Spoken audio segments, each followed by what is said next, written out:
وخلق منها زوجها وبث منهما رجالا كثيرا ونساء واتقوا الله الذي تساءلون به والأرحام إن الله كان عليكم رقيبا وقال عز وجل يا أيها الذين آمنوا اتقوا الله حق تقاته ولا تموتن إلا وأنتم مسلمون وقال تبارك وتعالى يا أيها الذين آمنوا اتقوا الله وقولوا قولا سديدا يصلح لكم أعمالكم ويغفر لكم ذنوبكم ومن يطع الله ورسوله فقد فاز فوزا عظيما فإن خير الحديث كتاب الله وخير الهدي هدي محمد صلى الله عليه وسلم وشر الأمور محدثاتها وكل محدثة بدعة وكل بدعة ضلالة وكل ضلالة في النار. إخواني وأخواتي وبالخصوص الأخوات في الله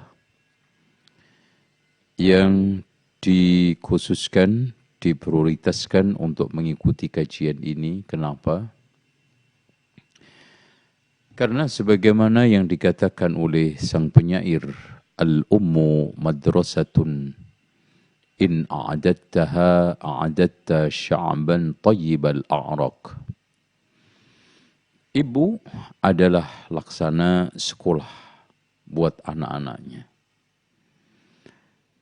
Kalau dipersiapkan, entah yang mempersiapkan itu diri sendiri, atau sejak kecil orang tuanya mendidik dengan baik, atau dia hidup dalam keterdidikan, dalam pembelajaran, atau lingkungan yang telah belajar, insya Allah.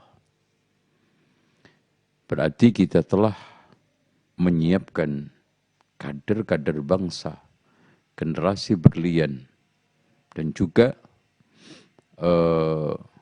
anak-anak umat ini akan hebat.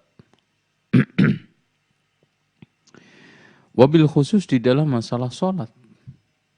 Kan gitu.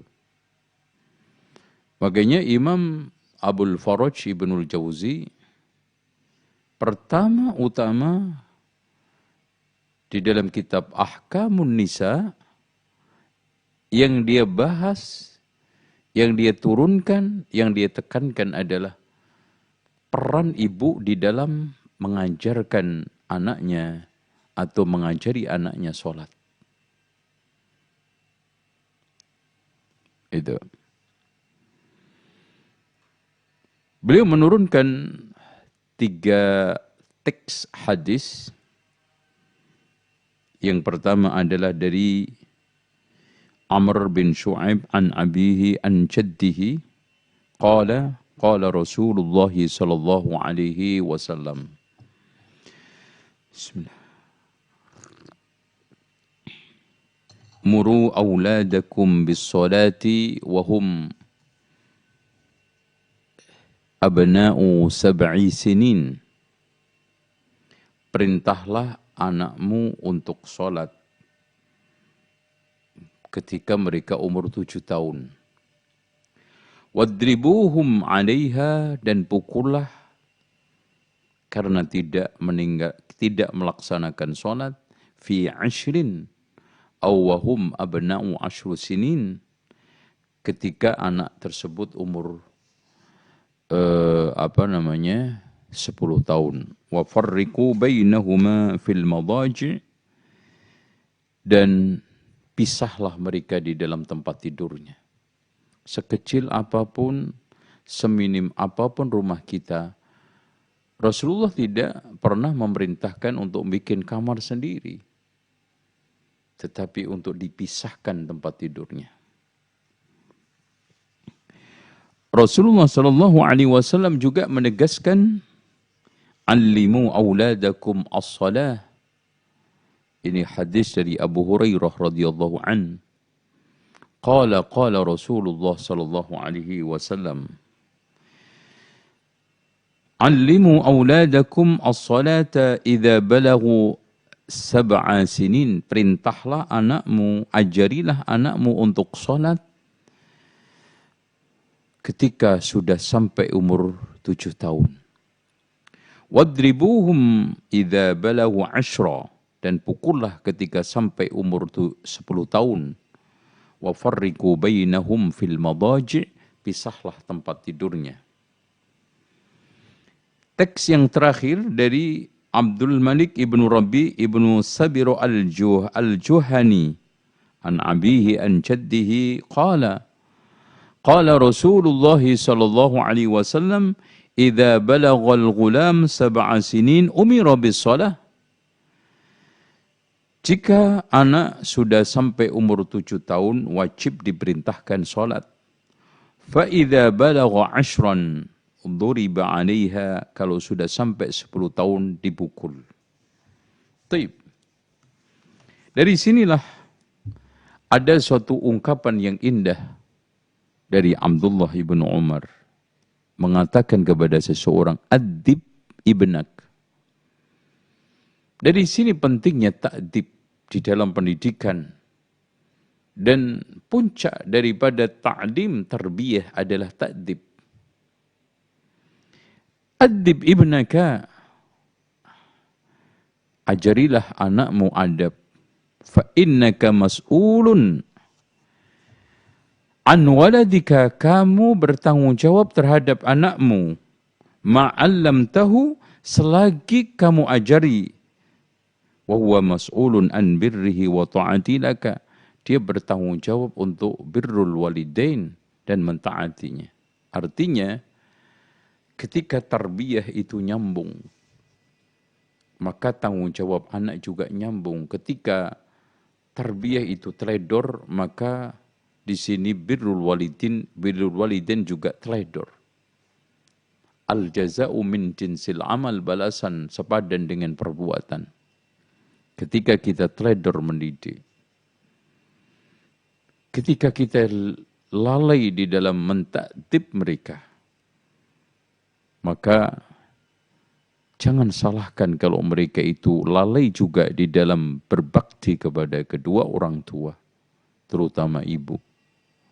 Lalai di dalam merawat, menjaga, dan memperhatikan kedua orang tua. Closingnya, ini semuanya adalah bentuk ya ayyuhalladzina amanu qu anfusakum wa ahlikum nara. Ya, wahai orang-orang yang beriman, jagalah dirimu dan keluargamu dari api neraka. Terdepan, terutama adalah salat. Kalau tidak, maka urusan lain akan teledor. Kalau kita sekarang teledor dalam urusan salat, menyanyiakan dalam urusan salat, maka di dalam urusan lain, kata Umar bin Khattab, lebih menyanyiakan. Gitu. Dengan demikian, ikhwan wa akhwati fillah wa bil khusus, saudariku muslimah, para bunda yang dirahmati oleh Allah, tanggung jawab terbesar kita di hadapan Allah, yang kata Rasulullah, ma min abdin mu'minin yastar'ihi Allahu ra'iyatan yamutu yawma yamutu wa ghashin li ra'iyatihi lam yajid ra'ihatal jannah.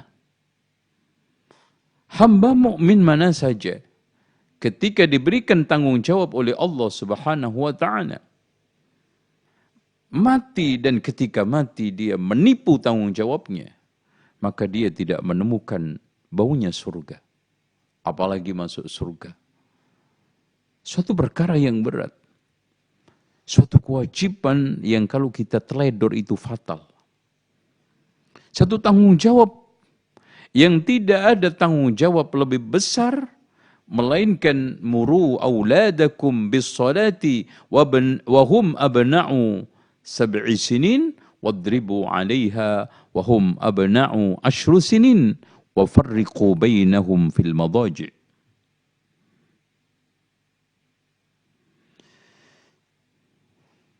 Oleh karena itu, Bapak Ibu sekalian, wabil khusus bunda yang dirahmati oleh Allah, ummahat yang di pundaknya, di mana Anda adalah madrasah, waktu Anda lebih banyak bersama anak-anak. Kedekatan Anda lebih intens daripada ayah, walaupun ayah tidak boleh berlepas tanggung jawab. Maka dari hadis-hadis ini kita bisa simpulkan pertama, bahwa wajib bagi awliyaul umur, yaitu wali murid, wali santri, yang bertanggung jawab anak, untuk mengajarkan sholat kepada mereka. Bahkan dikatakan oleh Imam Al-Munawi, "Idza balagha auladukum sab'an," ketika anak-anak kalian umur 7 tahun, fa'muruhum bi'ada'is shalah, maka perintahlah untuk menunaikan sholat. فَإِذَا بَلَغُوا 10 فَاضْرِبُوهُمْ عَلَى تَرْكِهَا. Jika sudah sampai pada umur 10 tahun, pukullah karena meninggalkannya. Bahkan Ibnu Abdissalam,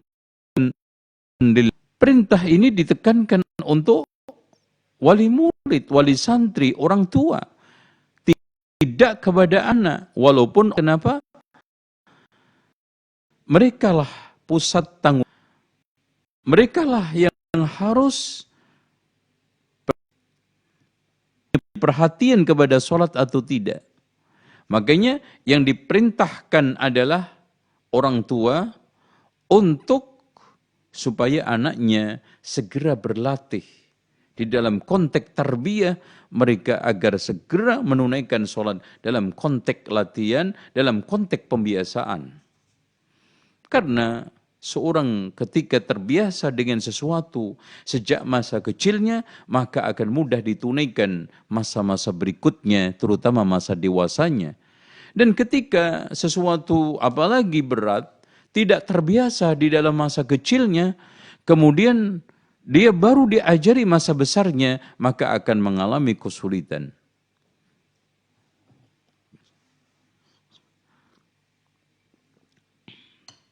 Dan kita sebagai seorang mukmin berdasarkan surat Al-Ahzab, "Wa ma kana lil mu'minin wa la mu'minatin idza qadallahu wa rasuluhu amran ay yakuna lahumul khiyaratu min amrihim."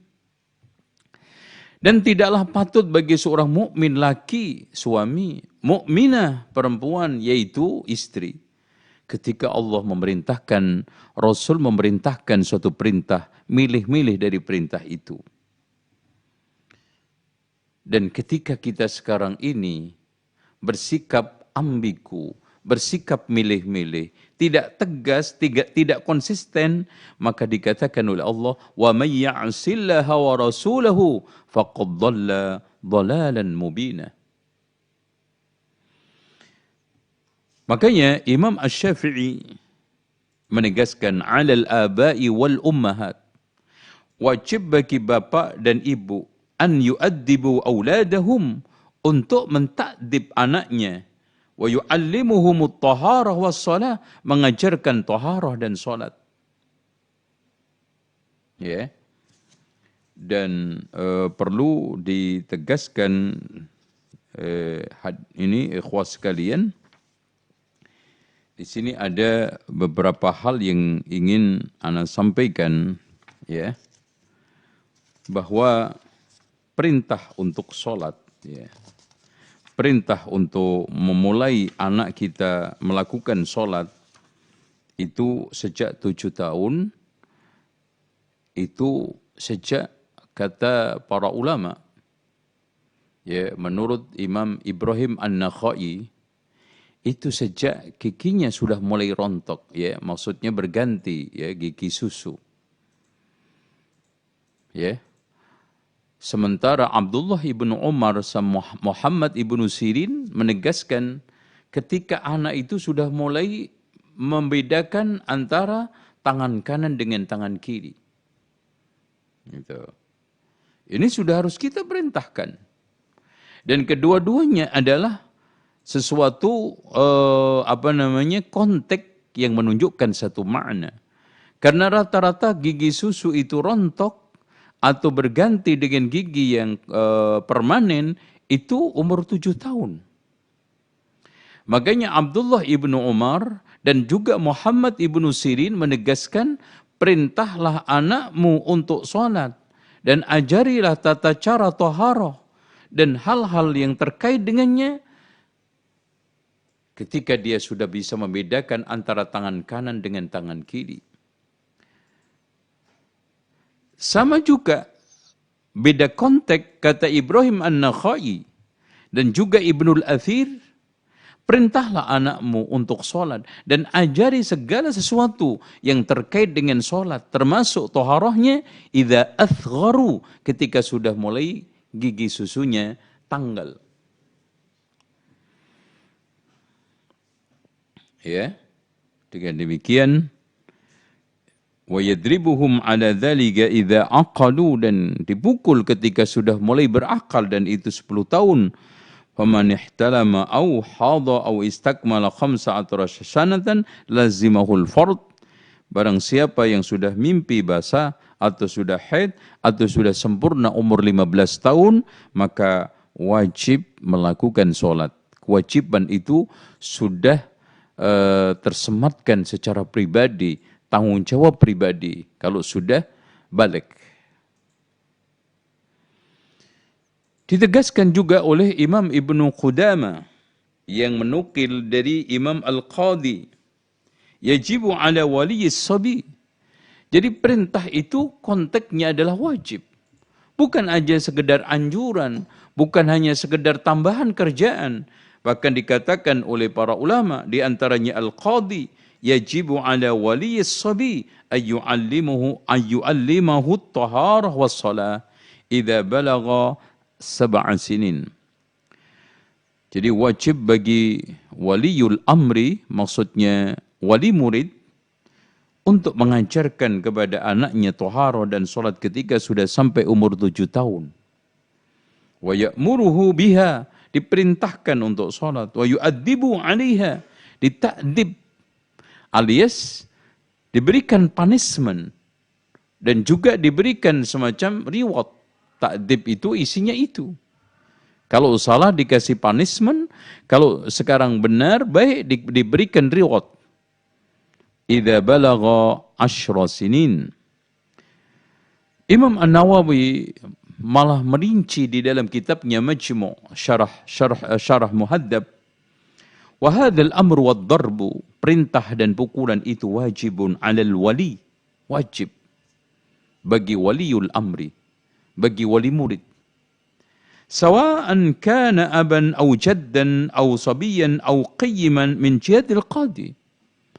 Baik itu sosok yang bertanggung jawab adalah orang tuanya sendiri atau kakeknya atau siapapun. Begitu juga di sini Imam Al-Muzani yang menukil dari Imam Asy-Syafi'i di dalam kitab Mukhtasar. Ya, perlu diketahui bahwa Imam Al-Muzani memiliki kitab namanya Al-Mukhtasar di dalam kitab fikih. Itu tidak lain adalah satu kitab yang ditulis kurang lebih 15 tahun, membukukan penjelasan fatwa dan jabaran Imam Asy-Syafi'i di majelisnya. Dan perlu diketahui bahwa Imam Asy-Syafi'i ketika di Mesir memiliki murid yang sangat antusias, yang sangat istiqamah, yang tidak lain adalah Imam Ar-Rabi sama Al-Muzani.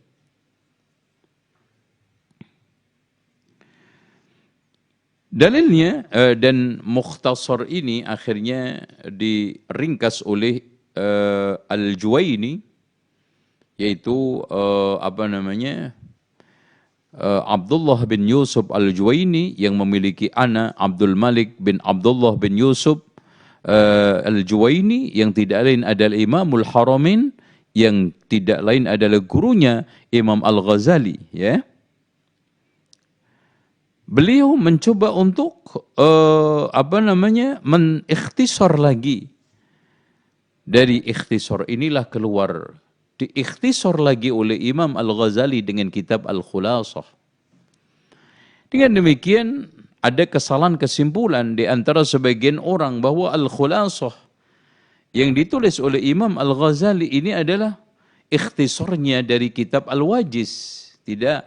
Bahkan ikhtisar dari kitab Mukhtasarnya Al-Juwaini yang mengikhtisar dari kitabnya Al-Muzani.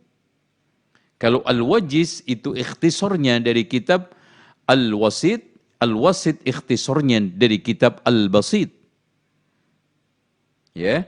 Di dalam kitab itu ditegaskan bahwa wajib bagi waliul amri untuk memerintahkan anaknya sholat. Dengan dalil, wa'mur ahlaka bis sholati wastabir 'alaiha. Qu anfusakum wa ahlikum nara. Inna liwaladika 'alaika haqqa. Sesungguhnya bagi anakmu atasmu ada hak. Berarti di sini kewajiban. Lebih tegas lagi dikuatkan dengan hadis Rasulullah, kullukum ra'in wa kullukum mas'ulun an ra'iyatih.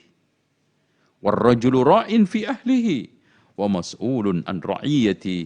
Rawahul Bukhari dan Muslim. Bukan Imam An-Nawawi saja dan juga Imam Al-Muzani saja, bahkan Muhammad As-Safarini Al-Hambali menegaskan qad sarraha ulama'una fil fiqh bi anna ala wali as-sabi ay ya'murahu bis salati li sab'in. Para fuqaha kami di dalam hal fikih menegaskan wajib bagi waliul amri, orang tua, untuk memerintahkan anaknya sholat ketika umur 7 tahun. Wa yajibu alaihi darbuhu ala tarkiha li 10. Wajib memukulnya ketika meninggalkan sholat umur 10 tahun. Begitu juga Imam Asy-Syaukani ketika menta'lik, memberikan catatan hadis ini, wal hadisu yadullu wujubu amri salati bi amr sibyani bis salati idza balagu 7 sinin. Hadis ini memberikan petunjuk kepada kita akan wajibnya memerintahkan anak untuk salat ketika umur 7 tahun. Wa darbuhum 'alaiha idza balagu 10, dan wajib memukulnya ketika sampai umur 10 tahun. Ini nomor 1. Nomor 2, ayat ini biarpun yang diperintah itu laki, maka masuk juga ibu, apalagi madrasah al-aulad, apalagi dia lebih banyak bersinggungan dengan anak, kedekatannya dengan anak, dan ditambah lagi hadis Rasulullah, wal mar'atu ra'iyatun ala ahli baiti zawjiha wa waladihi. Ibu perempuan, istri bertanggung jawab atas isi rumah, atas rumah tangga, isi rumah dan beserta anaknya. Wahiyya mas'ulatun anhum, mereka, maksudnya ibu itu ditanyakan, dimintai pertanggungjawaban oleh Allah tentang mereka. Dan tolong diperhatikan, kalimat ra'in, ra'iyah itu maknanya al-hafid al-mu'taman, penjaga yang amanah. Gitu ya. Jadi seorang ayah, ar-rajulu ra'in, berarti di sini adalah penjaga yang amanah.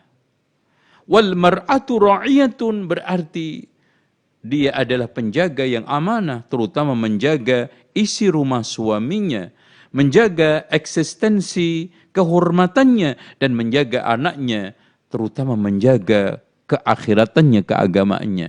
Yang terinti menjaga bagaimana sholat anaknya.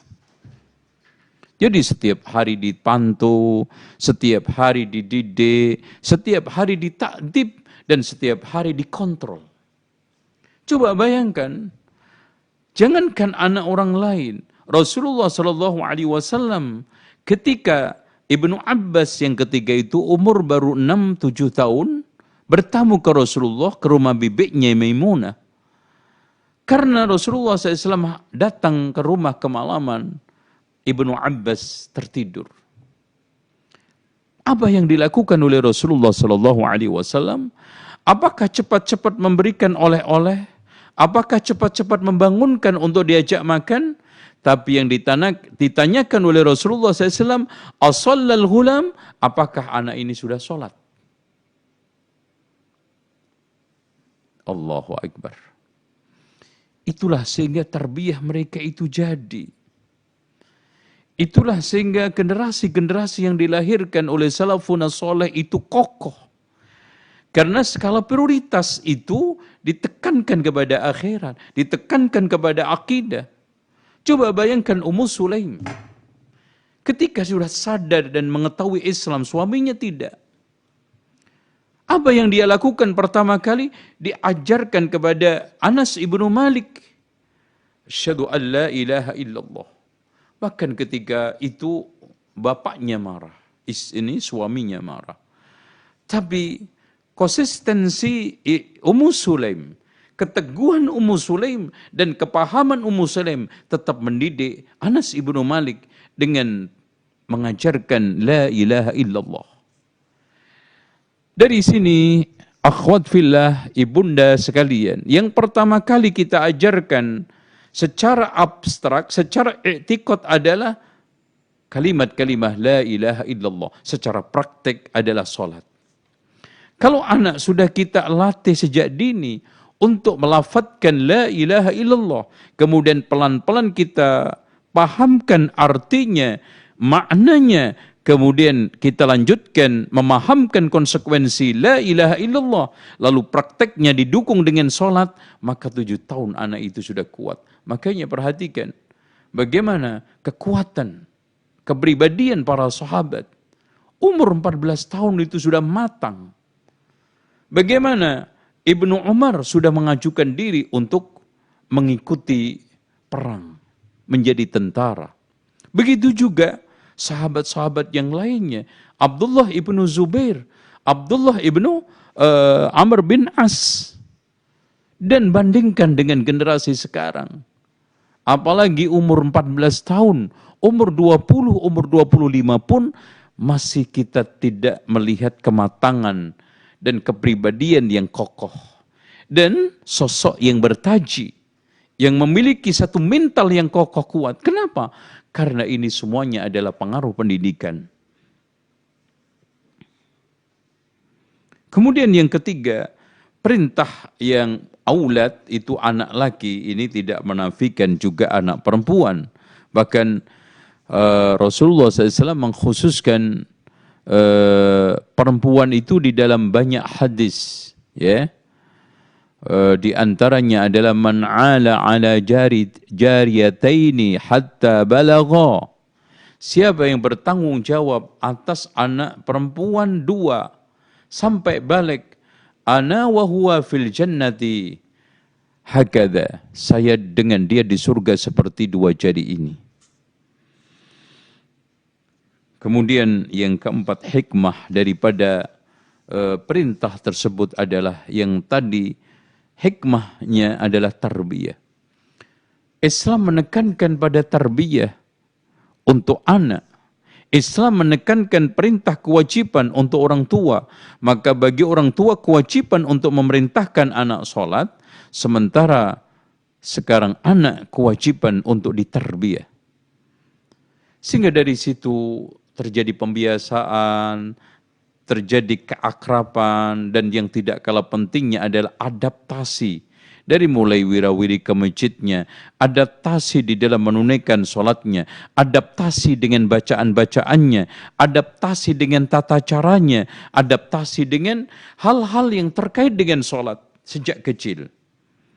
Dan tolong juga diperhatikan, di dalam mengajar itu hendaknya bertahap.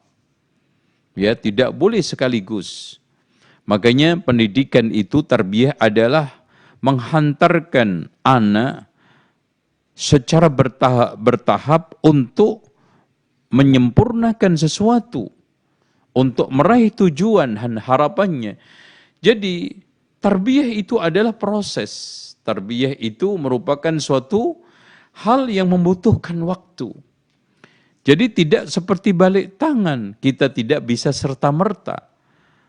Berproses, bahkan prosesnya cukup panjang.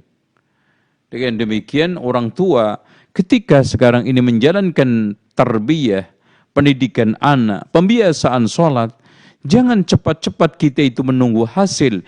Yang penting terus konsen dan bersabar di dalam menjalankan proses.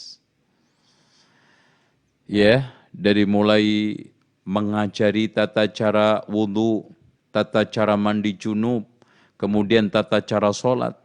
Dan juga di dalam mengajari ini pelan-pelan. Ya namanya anak. Mereka belum sempurna di dalam menangkap suatu pengajaran. Makanya di dalam mengajarkan wudhu saja, itu bisa sekali itu hanya sekedar apa? Berkumur. Kemudian berikutnya kita ajarkan cara untuk mencuci tangan. Berikutnya kita ajarkan cara untuk membasuh muka. Berikutnya untuk membasuh tangan. Berikutnya untuk kita ajarkan cara untuk membasuh kaki dan seterusnya. Ya, bahkan cara untuk mengambil air saja yang telah diajarkan di dalam hadis Rasulullah SAW itu butuh waktu. Ya, kemudian ketika mengajarkan sholat juga kita harus ajarkan secara bertahap. Ya, mungkin pertama kali kita ajarkan tata cara takbiratul ihramnya, bahkan kita pilih yang mudah-mudah dulu. Ya, mungkin rukuknya, sujudnya, karena anak itu kadang-kadang enggan kita akhirkan. Kemudian setelah itu gerakannya, karena gerakan itu mudah, ya kita dahulukan gerakannya, baru setelah itu bacaannya. Di sinilah bagaimana Islam itu di dalam memberikan satu hal, satu pengajaran itu secara bertahap. Bahkan di sini dikatakan oleh para ulama bahwa tarbiyah itu merupakan suatu proses membentuk. Ya. Pembentukan itu nggak mungkin kita lakukan sekaligus. Contoh sekarang, orang ingin membentuk pohon dengan bentuk tertentu sampai membentuk satu bentuk yang indah, yang berseni, itu kan butuh waktu. Orang yang ingin meluruskan benda yang bengkok butuh waktu. Orang yang ingin sekarang ini membuat panah sampai halus, sampai lancip, itu juga butuh waktu. Orang yang sekarang ini membuat pedang sampai tajam, sampai bagus ini bagus, juga butuh waktu. Dan yang tidak kalah pentingnya ketika memukul juga diperhatikan jangan sampai melukainya. Jadi pukulan itu tidak boleh ada di bagian kepala. Bahkan dianjurkan oleh para ulama hendaknya pukulan itu di al-yah, yaitu di bokong, atau al-afkhad, yaitu di paha, wa asafilur rijlain, atau di bagian-bagian kaki bawah. Lianna hadhil mawadi', karena tempat-tempat ini la yukhsha minha maradun wala ghailuh, karena tidak akan ada kekhawatiran kalau terjadi luka yang fatal. Ya. Begitu juga para ulama telah terang-terangan, ya, ini tolong diperhatikan kepada semua wali murid, bunda sekalian, bahwa para ulama menegaskan orang tua itu wajib dita'zir, diberikan hukuman oleh negara. Kalau di dalam naungan daulah Islamiyah, ketika dia teledor tidak memerintahkan anaknya untuk sholat. Masya Allah. Seperti yang ditegaskan oleh Syekhul Islam Ibn Taimiyah. Wa yajibu ala kulli muta'in. Wajib bagi setiap orang yang ditaati. Ayya'mura man yuti'uhu bis-sholah. Ya entah itu direktur, ya entah itu sekarang RT, RW, bupati, camat, kursunan gubernur, termasuk presiden, karena dia memiliki satu kekuasaan. Jadi siapa saja yang memiliki kekuasaan, siapa yang memiliki hak untuk mengendalikan siapapun, maka wajib kepada orang-orang yang di bawah kekuasaannya, di bawah kendalinya untuk diperintahkan sholat. hatta siwarul ladzina lam yablughu, sampai anak-anak kecil yang belum balik. Wa man kana indahu, berdasarkan hadis Rasulullah, muruhum bisolati li sab'in, perintahlah anakmu untuk solat ketika umur 7 tahun, wadribu ma'alihi li 10, dan pukullah ketika umur 10 tahun, wa farrigu bainahum fil madaji. Wa man kana indahu saghirun mamlukun, barang siapa yang punya tanggung jawab di bawahnya anak kecil, au yatimun atau yatim, au waladun atau anak kecil, falam ya'muruhu bis shalah, falam ya'murhu bis shalah, tidak memerintahkan mereka untuk salat, fa innahu yu'aqabu, maka dia harus dikasih sanksi al-kabir, yang besar, idza lam ya'murus shaghir, kalau tidak memerintahkan yang kecil untuk salat. Wa yu'azzarul kabir, wajib untuk dita'zir, ala dzalika ta'ziran balighan, hukuman ta'zir yang keras, li'annahu asallaha wa rasulahu, karena dia bermaksiat kepada Allah dan Rasulnya. Dan dari sini juga ya ikhwan, kita bisa simpulkan wajib bagi setiap orang tua untuk memerintahkan syariat-syariat yang lainnya, bukan hanya sholat, termasuk puasa, ya, termasuk menghentikan dari kebiasaan-kebiasaan jelek, buruk, ghibah, namimah, termasuk sholatul jamaah. Makanya di sini dikatakan oleh Al-Imam Ar-Rafi'i, annahu qala al-a'immah yajibu 'alal aba'i wal ummahat, wajib bagi setiap bapak dan ibu ta'limu auladihim at-taharah, wajib mengajarkan kepada anak-anaknya taharah, was-salat dan salat, wasyara'i dan seluruh syariat, ba'da 7 sinin, setelah umur 7 tahun, wa darbu ma'ala tarkiha, dan wajib memukulnya karena tidak salat, ba'da 10 sinin. Ini hal yang harus kita perhatikan bersama-sama, menjadi konsen kita bersama-sama. Maka dikatakan oleh Imam An-Nawawi, qala ashabuna ya'muruhul wali bihuduri salawati fil jamaah.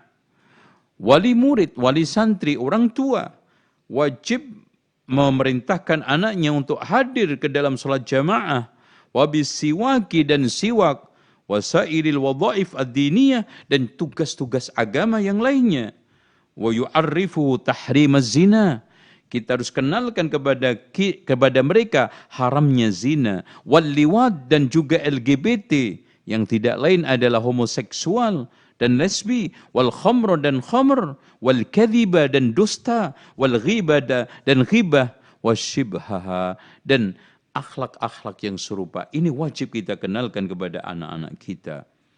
Demikian mudah-mudahan menjadi perhatian kita bersama.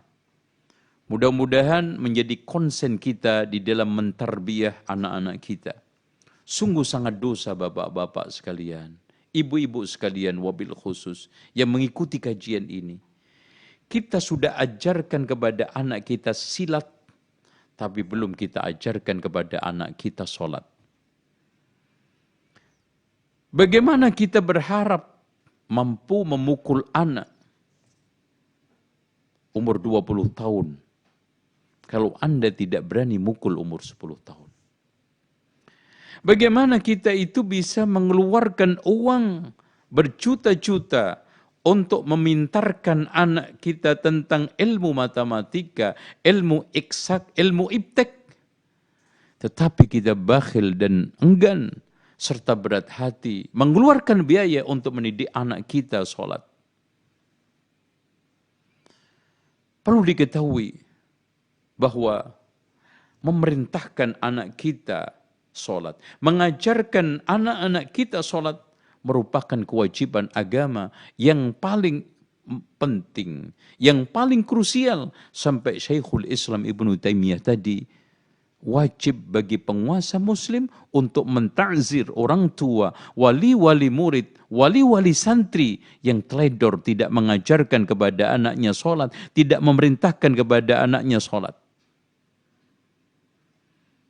Jadi, kita sebagai orang tua, ayah, ibu, kita sebagai ayah bukan hanya dikarenakan sudah mampu dan mandiri memberikan uang kepada anak, biaya hidup kepada anak secara materi.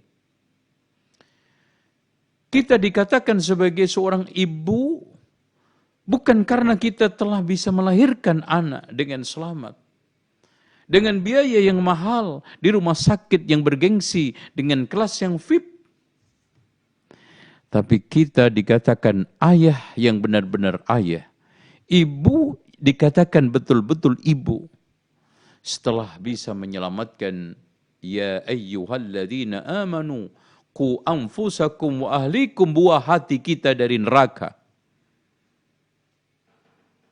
Dan ini kewajiban kita yang paling mendasar. Wallahu a'lam bishawab. Sekarang kita kembalikan kepada moderator dan kita buka tanya jawab.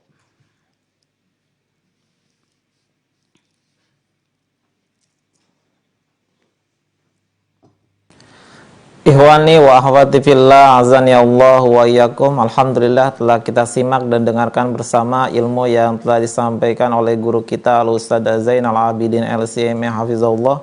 Mudah-mudahan ilmu yang telah beliau sampaikan bermanfaat untuk kehidupan dunia dan akhirat kita, dan semoga Allah Subhanahu wa taala memberikan kita kemampuan untuk mengamalkan ilmu tersebut. Kami sampaikan kepada seluruh pemirsa dan pendengar yang ingin bertanya kepada Al-Ustadz Zainal Abidin LCMM Hafizahullah, silakan bisa melalui pesan singkat atau via telepon di 0811-803-3389. Kami ulangi kembali kepada seluruh pemirsa dan pendengar yang ingin bertanya secara langsung kepada Al-Ustadz Zainal Abidin LCMM Hafizahullah, silakan di nomor telepon di 0811-803-3389. Kami informasikan juga, dimohon kepada seluruh pemirsa dan pendengar yang bertanya secara langsung melalui via telepon, dimohon untuk mengecilkan atau mematikan volume TV atau radionya agar kami di studio dapat mendengar dengan jelas pertanyaan tersebut. Assalamualaikum. Assalamualaikum. Waalaikumsalam warahmatullahi wabarakatuh. Dengan Bapak siapa, dari mana? Ya, mohon maaf Bapak, volume suaranya dikeraskan agar kami di studio dapat mendengar dengan jelas pertanyaan Bapak. Silakan Bapak. Oh, baik Pak. Ya. Silakan pertanyaannya. Untuk pertanyaannya berkenan. Oh. Ya, silakan.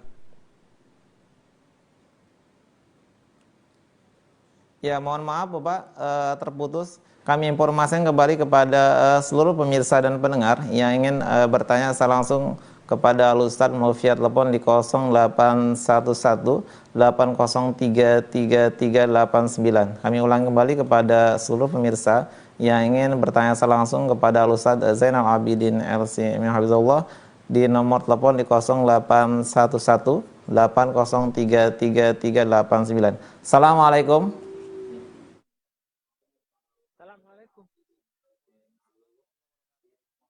Ya Bapak, silakan pertanyaan Bapak.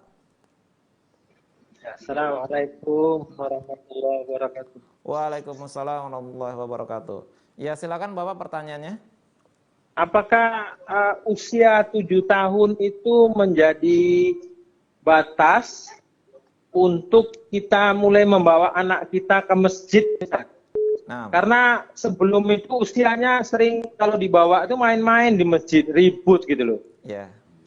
Jazakallah. Assalamualaikum. Assalamualaikum. Nah, Ustaz. Betul Bapak penanya yang dirahmati oleh Allah. Ya. Sebagaimana yang telah ditegaskan oleh Imam An-Nawawi tadi, saya ulangi lagi. Qala ashabuna, para sahabat-sahabat madhab kami yaitu Asy-Syafi'i menegaskan wa ya'muruhul wali bihuduril jama'ah atau bihuduris salawati fil jama'ah, untuk memerintahkan hadir salat jamaah, wa bisiwaki dengan siwak, wasailil wadhaif ad-diniyah, wa yu'arrifu tahrim az-zina wal liwat wal khamr wal kadhib wal ghibah wa shibhaha. Itu ketika umur 7 tahun. Makanya membawa anak ke masjid kurang daripada itu tidak disarankan. Kenapa? Kadang-kadang mungkin dia buang hajat di masjid, kencing di masjid, tidak beraturan di masjid, susah untuk dikendalikan. Ya. Meskipun tidak ada suatu larangan yang tekstual, ya. Baik larangan itu kaitannya dengan makruh atau yang lainnya. Ada hadis yang dhaif di mana Rasulullah SAW mengatakan jannibu auladakum minal masajid, jauhkan anakmu dari masjid. Tetapi hadis ini adalah dhaif jiddan. Jannibu anil masajid sibyanakum wa majaninikum. Jauhkanlah dari masjid anak-anak kecil kalian dan orang-orang gila di antara kalian. Ya. Oleh karena itu, di sini kalau ada orang-orang yang membawa anak-anak ke masjid sebelum 7 tahun, itu konteksnya adalah konteks mencoba untuk latihan sejak dini. Tapi dengan catatan tidak mengganggu tidak merusak suasana sholat, tidak mengganggu jamaah, tidak mengotori masjid dan yang lainnya. Ya. Tetap menjaga ketertiban, menjaga kenyamanan, dan anak juga dikendalikan dengan baik. Dan maaf kadang-kadang lari-lari sampai ke tempat imam karena tidak terjangkau, ada yang pipis di depan imam, bahkan ada yang maaf buang air besar di depannya imam. Dan itu pernah terjadi. Nah dari sinilah maka perintah untuk diajarkan kepada dia salat jamaah ke masjid, itu ambangnya adalah 7 tahun. Dan dipukul 10 tahun. Wallahu a'lam bishawab. Ada lagi? Silakan. Barakallahu fikum Ustaz atas jawaban yang sangat bermanfaat. Barakallahu fik kepada penanya yang bertanya melalui via telepon, mudah-mudahan dapat dipahami. Kami informasikan kembali kepada seluruh pemirsa dan pendengar yang ingin bertanya secara langsung melalui via telepon kepada Al-Ustaz di 0811 803 3389. Assalamualaikum. Assalamualaikum. Ya, kami informasikan kembali kepada seluruh pemirsa yang bertanya kepada Al-Ustaz secara langsung melalui via telepon, dimohon untuk mengecilkan volume TV atau radio atau mematikan fokus di telepon agar kami di studio dapat mendengar pertanyaan tersebut dengan jelas. Assalamualaikum Bapak. Ya, saya tanya nih Pak. Tanya Pak. Saya menanya ini. Mohon maaf Bapak, suaranya tidak terdengar dengan jelas. Tolong diulang kembali. Salam. Ya, silakan Pak pertanyaannya. Saya menanyakan Ustaz tentang sholat. Iya. Tentang sholat. Ya, silakan Bapak. Jadi di tempat kami ada sholat atau wajib atau sholat berjemaah. Setelah sholat itu dia berzikir dengan zikir la ilaha illallah, la ilaha illallah, la ilaha illallah sampai 3 kali. Macam mana tuh pertanyaan yang saya tanya. Sudah cukup? Nah, Bapak, macam mana zikir seperti itu? Hukumnya apa ya? Kadang setelah sholat Jumat ada juga zikir seperti itu. Iya. Itu yang saya tanyakan dulu. Iya, Bapak. Assalamualaikum. Terima kasih, Bapak. Ya, nah, Ustaz. Terima kasih pertanyaan yang kaitannya dengan sholat, zikir, fenomena di masyarakat.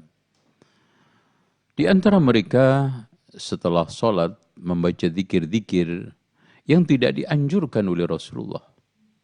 Inilah keunikan.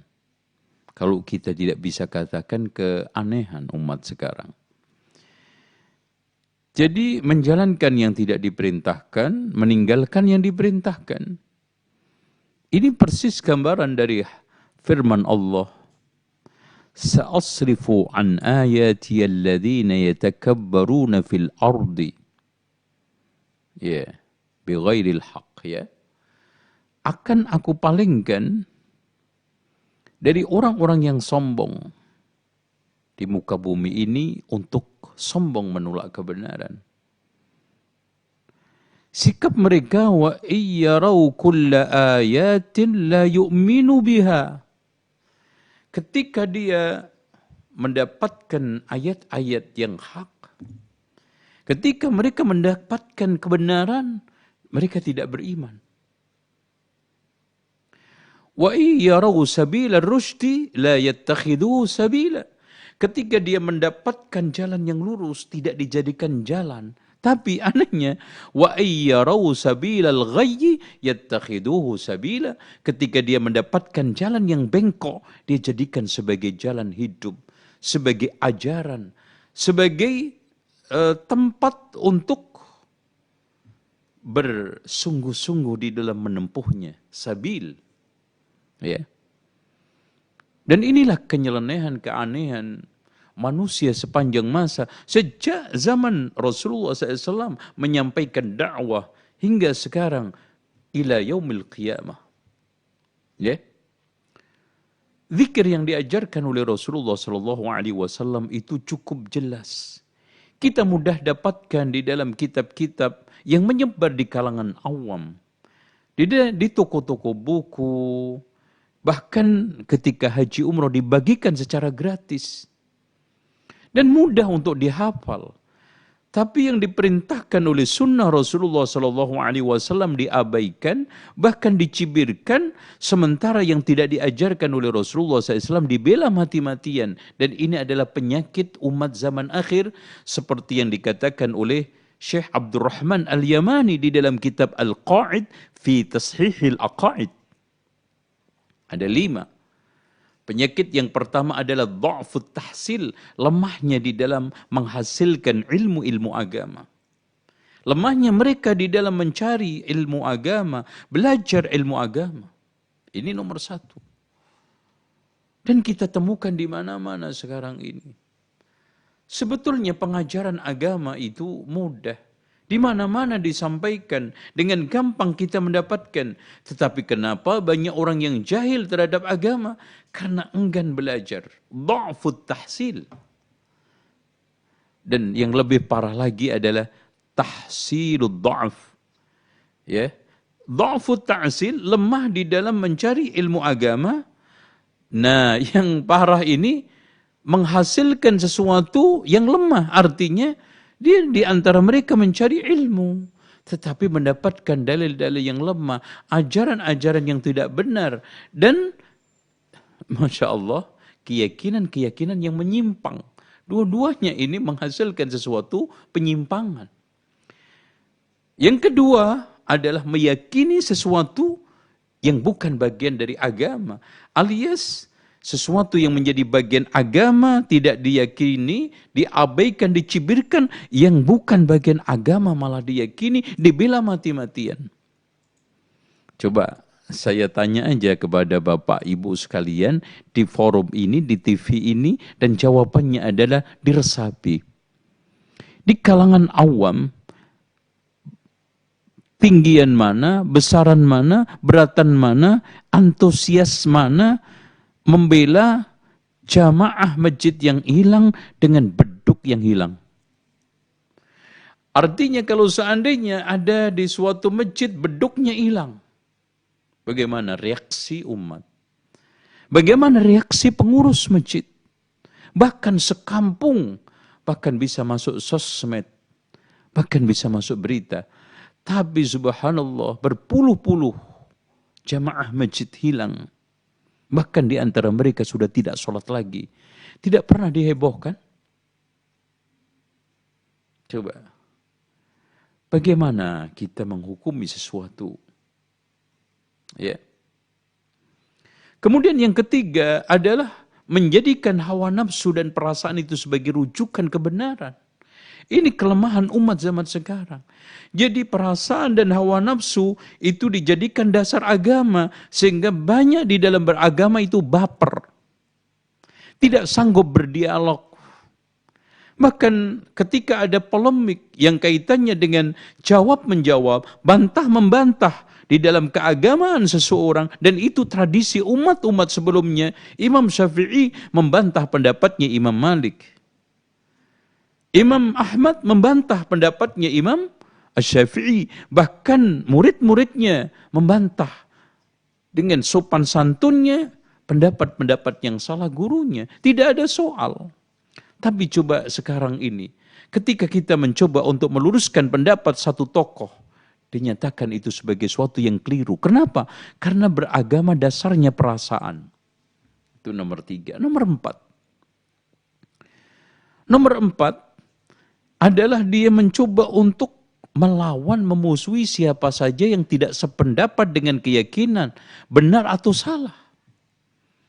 Mau benar, mau salah, pokoknya kalau si fulan ini adalah begini, pasti nggak benar, pasti salah.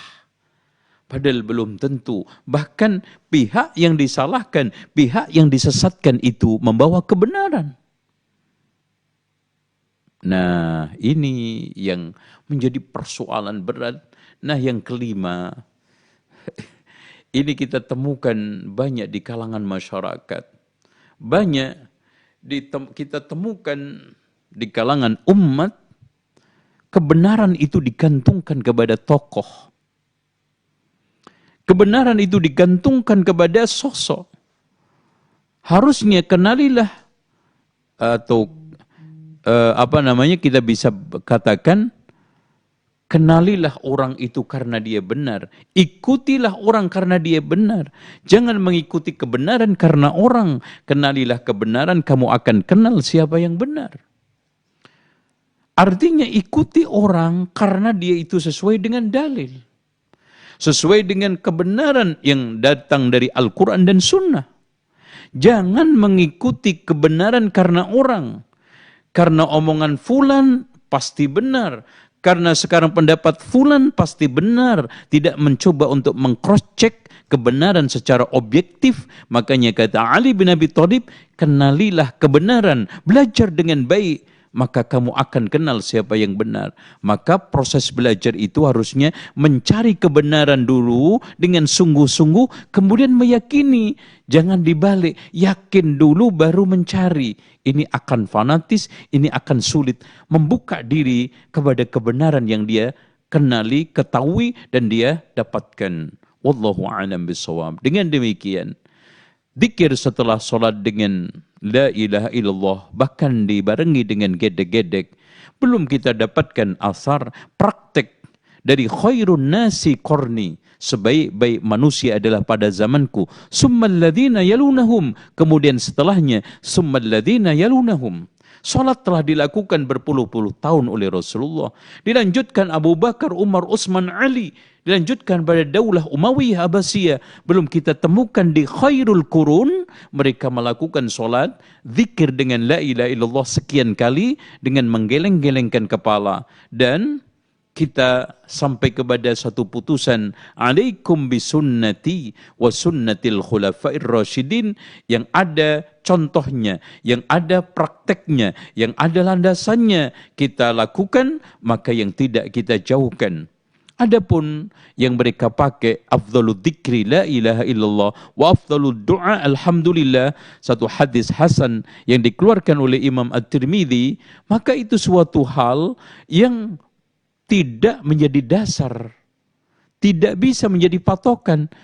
Itu hanya memberikan satu peringatan bahwa afdhalul dzikri tidak ada suatu yang memberikan dasar keyakinan, penguatan dalam beragama, dan itu paling tertinggi la ilaha illallah. Sejalan dengan hadis Rasulullah SAW, al-imanu bid'un wa sab'una syu'batan a'laha qawlu la ilaha illallah. Apakah kita jadikan ini kemudian zikir setelah sholat, zikir setelah ibadah dari sekian kali sambil geleng-geleng kepala? Kenapa yang digeleng-gelengkan kepalanya? Kenapa enggak tangannya begini-begini? Atau kakinya sambil jogging? Toh sama-sama tidak ada petunjuknya, sama-sama tidak ada dalilnya. Ya udah, yang kita gerak-gerakkan tangan kita, bukan kepala kita.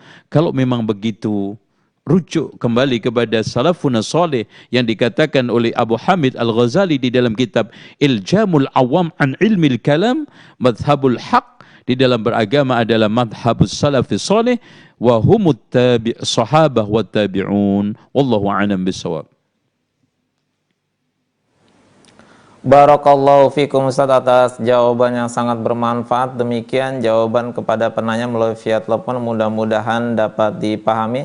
Alhamdulillah sudah banyak pesan masuk Ustaz melalui pertanyaan pesan singkat. Kita bacakan pertanyaan melalui pesan singkat. Assalamualaikum warahmatullahi wabarakatuh. Semoga Ustadz dan keluarga dalam perlindungan Allah Azza wa Jalla. Amin.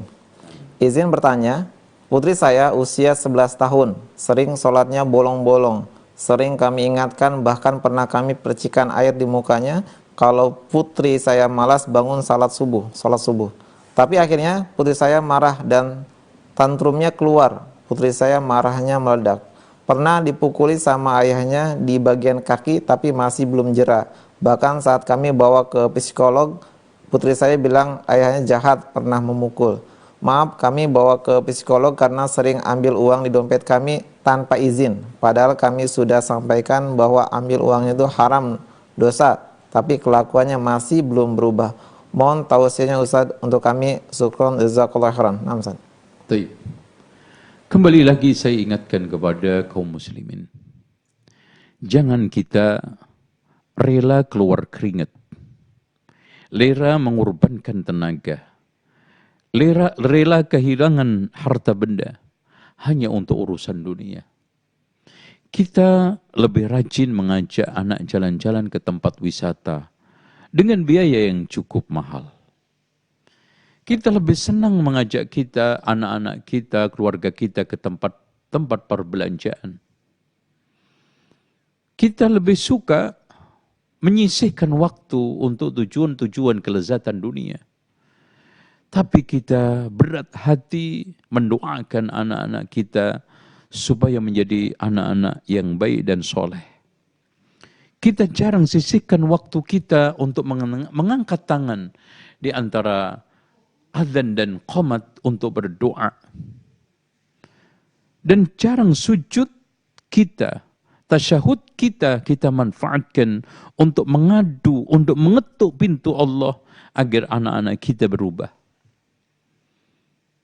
Oleh karena itu saya anjurkan kepada Bapak Ibu sekalian, untuk setiap saatnya, untuk setiap harinya, terutama di saat-saat mustajab, di tempat-tempat mustajab, untuk tidak melewatkan doa 4. Rabbi habli min ladunka dzurriyyatan thayyibatan innaka sami'ud du'a. Kemudian yang keduanya, Rabbana hablana min azwajina wa dzurriyyatina qurrata a'yun waj'alna lil muttaqina imama. Yang ketiganya, Rabbi auzi'ni an ashkura ni'mataka allati an'amta alayya wa ala walidayya wa an a'mala salihan tardah wa aslih li fi dhurriyyati inni tubtu ilaika wa inni minal muslimin. Yang keempatnya, Rabbi ja'alni muqimas salati wa min dhurriyyati. Rabbana wa taqabbal du'a. Rabbana ighfir li wa liwalidayya wa lil mu'minina yawma yaqumul hisab. Kalau kita bisa tambah Rabbirhamhuma untuk orang tua kita, atau Allahumma aslih li ahli wa uladi wa dhurriyyati. Ini yang kita harus lakukan, ini yang harus kita tekankan. Ke psikolog itu dibolehkan dan tidak ada dilarang. Tapi sebelum itu kita ketuk pintu Allah. Kita curhat kepada yang lebih tinggi di atas seluruh psikolog dan psikiater, yaitu Rabbil Alamin Ar-Rahmanir Rahim, yang memberikan segala-galanya. Nah, kaitannya dengan masalah soal anak ini dari pertanyaan dan sela-sela komen ibu tadi yang bertanya, nampak anak ini ada kleptomania, suka nyolong, suka bohong. Ya, kebiasaan suka nyolong dan suka bohong di dalam istilahnya adalah kleptomania. Ini harus diberikan satu perhatian khusus memang. Kasihan apalagi seorang perempuan nanti akan jadi dewasa, besar, tumbuh. Orang suka bohong, akhirnya bohong sama suaminya, bohong sama tetangganya, bohong sama anaknya, dan ini mengerikan. Nah, Bapak Ibu jangan menggunakan satu cara. Ya, makanya saya anjurkan untuk belajar, untuk mengikuti seminar, untuk baca buku-buku tarbiyah pendidikan. Dan inilah kesalahan banyak di antara kita. Kesan yang perlu mengikuti seminar pendidikan itu guru. Kesan yang perlu baca buku-buku pendidikan itu guru. Kesan orang yang punya perhatian terhadap ilmu-ilmu pendidikan, metode pendidikan, dan cara untuk menguasai proses pembelajaran itu hanya guru. Bukankah kita semua sebagai guru anak-anak kita? Maka sisihkan waktu. Jangan waktu kita habiskan untuk YouTube, untuk internet, untuk HP kita. Tidak ada satu kontribusi untuk kebaikan anak kita, tambahnya pendidikan untuk anak kita, dan pengertian kita di dalam masalah pendidikan. Ya, makanya saya anjurkan untuk itu. Nah, oleh karena itu, yang ketiga, Bapak Ibu jangan gegabah. Ya, hal-hal yang disampaikan tadi adalah normal. Ketika sekarang ini menghadapi anak yang bermasalah, pasti obatnya lain. Kita tidak bisa menseragamkan. Ini kan obat orang yang penyakitnya itu normal, batuk pilek biasa. Ternyata batuk pilek demamnya itu corona, maka di sana obatnya juga pasti lain. Ya, makanya di sini saya anjurkan konsultasi kepada orang yang lebih faham. Fas'alu ahla dzikri in kuntum la ta'lamun. Jangan cuma mengandalkan psikolog dan psikiater, cari perbandingan second opinion kepada pihak-pihak yang kompeten terutama di dalam masalah tarbiyah pendidikan Islam. Insya Allah pelan-pelan Allah akan berikan jalan keluar dari seluruh itu, karena wa may yattaqillaha, dan bagian daripada ketakwaan adalah mendekatkan diri kepada Allah, mohon kepada Allah, memperbaiki perilaku, taubat-taubatan nasuha, karena tidaklah ada gejala-gejala yang aneh di dalam rumah tangga kita ditunjukkan oleh Allah bahkan melalui anak kita, keluarga kita, melainkan karena dosa-dosa kita. Maka solusi awal pertama utama yang dilakukan oleh Nabi Yunus adalah la ilaha illa anta subhanaka inni kuntu minadh dhalimin. Yang dilakukan utama pertama oleh Nabi Adam adalah rabbana dhalamna anfusana wa illam taghfir lana wa tarhamna lanakunanna minal khasirin. Kemudian mohon kepada Allah supaya mereka diperbaiki oleh Allah, dirubah oleh Allah, ditunjukkan oleh Allah, diberikan hidayah oleh Allah, sambil kita mencari solusi-solusi dari pakar, dari ahli. Insya Allah pelan-pelan anak kita akan tumbuh kembang dengan baik. Wallahu a'lam. Barakallahu fikum Ustaz atas jawaban yang sangat bermanfaat. Demikian jawaban kepada pemirsa yang bertanya melalui pesan singkat. Kami informasikan kembali kepada seluruh pemirsa dan pendengar yang ingin bertanya kepada Al-Ustaz melalui via telepon atau pesan singkat di 0811-80333389. Dimohon untuk mengecilkan volume TV atau radio atau mematikan volume TV atau radionya agar kami di studio dapat mendengar dengan jelas pertanyaan tersebut. Assalamualaikum. Halo. Assalamualaikum. Assalamualaikum. Ya, dengan Bapak atau Ibu dari mana? Dari Jakarta, Ustadz. Oh iya. Mau Silakan nanyakan. Ya. Mau nanyakan Ustadz. Ya. Halo? Ya, silakan. Silakan. Saya mau nanyakan. Ya. Kalau meninggal malam Jumat dan hari Jumat, katanya sesuai hadis dijauhkan daripada azab kubur. Mohon dijelaskan Ustadz, azab kubur yang seperti apa? Syukron Ustadz. Assalamualaikum. Waalaikumsalam warahmatullahi wabarakatuh. Nah, Ustadz. Taib. Di dalam hadis yang sahih dan juga disahihkan Syekh Al-Albani di dalam kitabnya Al-Janais, di mana Rasulullah sallallahu alaihi wasallam menegaskan, man mata yaumal jum'ah atau lailatul jum'ah umina min fitnatil qabri. Barang siapa yang meninggal dunia pada hari Jumat atau malam Jumat, Allah akan amankan dari fitnah kubur. Fitnah kubur secara umum, ya, azab kubur secara umum. Karena kalau seandainya ada, itu ditunda oleh Allah, atau diampuni oleh Allah, atau diberikan syafaat, atau dibebaskan karena berkat Arhamur Rahimin, maafnya Allah Subhanahu wa ta'ala. Dan ini merupakan satu hadiah. Ini merupakan satu kebaikan yang diberikan oleh Allah kepada hambanya siapa saja yang dicintai oleh Allah. Karena mati hari Jumat, malam Jumat, kemuliaan yang tidak bisa diatur oleh siapapun, direncanakan oleh siapapun, termasuk orang yang mati itu sendiri.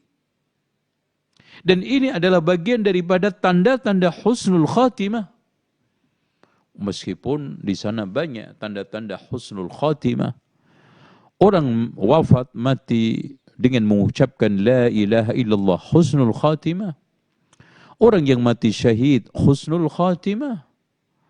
Orang yang mati dalam keadaan sujud, husnul khatimah. Orang yang sekarang ini mati di dalam rangka untuk membela dan juga meneguhkan agama Allah dalam berdakwah, husnul khatimah. Jadi faktor-faktor ini semuanya bisa menjadi husnul khatimah. Dan perlu diketahui bahwa azab kubur itu didominasi oleh dua perkara. Yang pertama adalah dosa namimah. Yang keduanya adalah tidak menjaga kencing. Kenapa ini semuanya menjadi dosa dominan yang mendatangkan azab kubur? Karena ini ada korelasinya, seperti yang dikatakan oleh Ibnu Rajab Al-Hambali, karena kaitannya solat adalah kencing, sementara awwalu ma yuhasabu bihil abdu yaumal qiyamati as-shalah, yang pertama kali hak Allah dihisab nanti di hari kiamat adalah solat. Maka siapa yang kencingnya mendatangkan siksa di alam kubur, alamatnya solatnya bermasalah. Dan kata Rasulullah, awwalu ma yuqda baina bani Adam ad-dima, yang pertama kali Allah putuskan di hari kiamat, hak anak Adam adalah darah. Dan rata-rata tumpah darah atau terjadi pembunuhan, terjadi perkelahian, pertengkaran, bahkan peperangan, itu biasanya dihantarkan oleh polemik, dihantarkan oleh suatu namimah, fitnah, kasak kusu di antara mereka, sehingga menjurus kepada pembunuhan. Dan ini suatu faktual. Kalau kita lihat fakta, kenapa istri atau suami sampai membunuh istri? Karena adanya fitnah namimah sebelumnya. Kenapa sekarang ini anak sampai membunuh bapak? Karena ada satu fitnah namimah sebelumnya. Ada gonjang ganjing, ya, polemik di antara keduanya. Begitu juga sampai pertengkaran antar kampung, pertengkaran antar negara, karena ada suatu polemik, gonjang ganjing, fitnah yang mengitari sebelumnya. Oleh karena itu ya ikhwan, jagalah lisan untuk tidak ghibah, dan jagalah kencing untuk tidak mercik ketika wudhu, ketika mandi, dan kapanpun. Ini adalah kebiasaan seorang mukmin. Fa inna amata adzabil qabri, kata Rasulullah, minal baul, karena kebanyakan azab kubur itu dari kencing. La yuhafidhu 'alal wudu illa mu'minun, dan tidak menjaga wudu kecuali orang mukmin. Sehingga antara teledor di dalam masalah kencing dengan iman itu bertentangan. Karena Rasulullah mencirikan orang mukmin itu sangat perhatian di dalam menjaga kebersihan, sangat konsen dan sangat tertib di dalam menjaga kebersihan. La yuhafidhu 'alal wudu illa mu'min, tidak ada yang menjaga wudu kecuali mukmin. Wallahu a'lam. Barakallahu fikum Ustaz atas jawaban yang sangat bermanfaat. Demikian yang bertanya melalui via telepon Umu dari Jakarta, mudah-mudahan dapat dipahami. Alhamdulillah, kita buka kembali pertanyaan karena sudah banyak masuk pertanyaan melalui pesan singkat Ustaz. Kita buka pertanyaan melalui pesan singkat. Assalamualaikum warahmatullahi wabarakatuh. Anak punya balita umur 3 tahun. Tiap hari ikut sholat jamaah ke masjid. Anaknya tidak bisa anteng, suka naik ke punggung, acak-acak kopiah, dan kalau pas lagi sujud suka didahului tempat sujudnya buat tiduran, dan suka mengganggu kekhusyuan. Bagaimana hukum sholat anak? Apakah sah Ustaz? Karena anaknya tidak mau ditinggal di rumah dan setiap dengar suara azan suka merengek minta berangkat ke masjid. Nah Ustaz. Tayyib. Ini adalah kebiasaan yang sudah baik pada diri anak. Dan ada ketersentuhan, keterpanggilan sejak kecil kepada sholat. Ini jangan dihilangkan. Jangan dibunuh. Cuma diperhatikan. Ya. Dan ketergangguan kepada anak ini tidak ada masalah. Karena Rasulullah SAW ketika khutbah gendong Hasan atau Husain, ketika sholat pun dinaiki punggungnya oleh Hasan atau Husain. Bahkan ketika sholat beliau kadang-kadang gendong putra yang lainnya.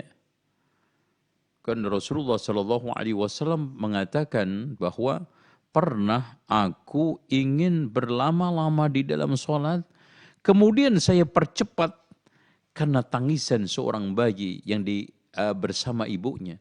Berarti di sana ada seorang ibu atau perempuan yang datang ke masjid bawa anak. Dan Rasulullah SAW tidak larang. Ya kan gitu. Dan Rasulullah SAW sebaliknya pernah berlama-lama sujud. Dikiranya oleh sahabat sedang kedatangan wahyu atau apa. Ternyata dia tidak enak mengurangi kenyamanan cucunya ketika naik punggungnya. Allahu Akbar. Kasih sayang. Iba hati Rasulullah SAW kepada anak. Bahkan ketika Rasulullah SAW menggendong keduanya Hasan Husain, beliau mengatakan huma rayhanataya. Keduanya adalah bunga semerbak wangi di dalam fi hayati kehidupan saya. Oleh karena itu, cintanya Rasulullah SAW kepada Hasan, terutama Husain, ini akan mengakibatkan orang-orang yang membunuh Husain, orang-orang yang mengucurkan darahnya Husain, akan mempertanggungjawabkan dengan tanggung jawab yang berat di hadapan Allah Subhanahu wa Ta'ala. Ditambah lagi, huma sayyida syababil jannah. Keduanya adalah penghulu-penghuni surga dari kalangan muda di surga nanti. Oleh karena itu, siapa yang mengganggu cucunya Rasulullah Hasan dan Husain, apalagi sampai mengucurkan darah, apalagi sampai menghilangkan nyawanya, saya tidak tahu bagaimana pertanggungjawaban nanti dari kiamat di hadapan Allah Subhanahu wa Ta'ala. Kalau sekarang darahnya orang biasa saja, itu berat.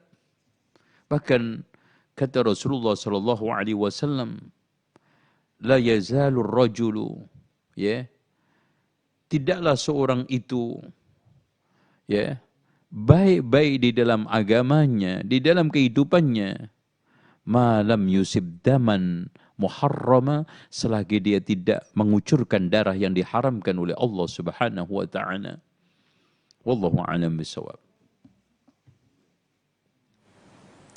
Barakallahu fikum Ustaz atas jawaban yang sangat bermanfaat. Demikian jawaban melalui penanya melalui pesan singkat, mudah-mudahan dapat kita pahami.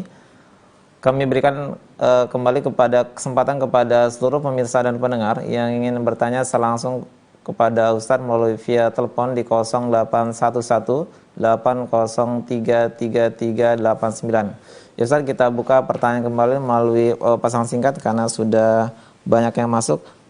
Assalamualaikum warahmatullahi wabarakatuh Ustaz. Bagaimana cara menghentikan anak dari hobi main game online? Nah Ustaz.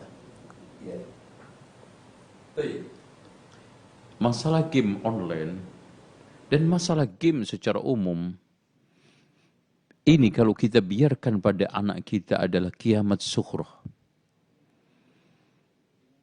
Kita telah menghancurkan kehidupan anak tersebut. Kita telah memberikan sesuatu hadiah besar berupa kemungkaran, kebiasaan buruk di dalam kehidupan mereka. Dan satu prinsip, Bapak Ibu sekalian, jangan kita memudah-mudahkan satu kebiasaan sekarang pada anak yang nanti akan menyulitkan kita di masa dewasanya. Itu kunci di dalam tarbiyah.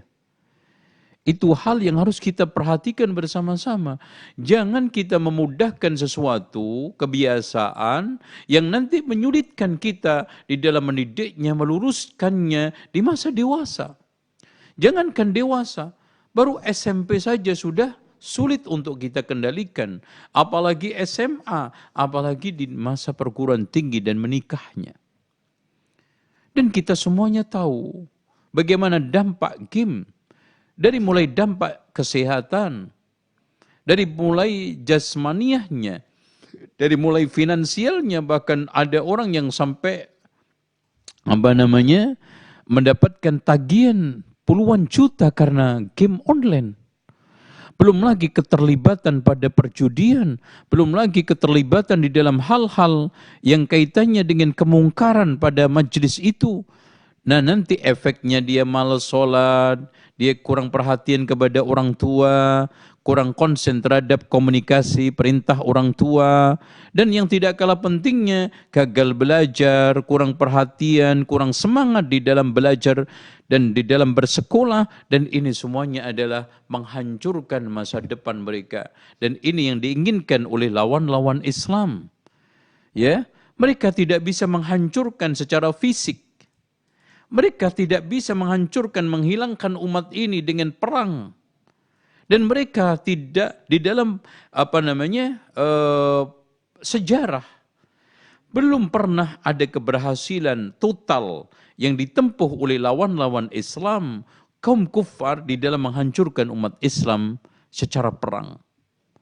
Tetapi mereka dihancurkan lewat ghazwul fikri. Mereka dihancurkan dengan perang budaya dan perang peradaban. Mereka dihancurkan dengan sekularisasi.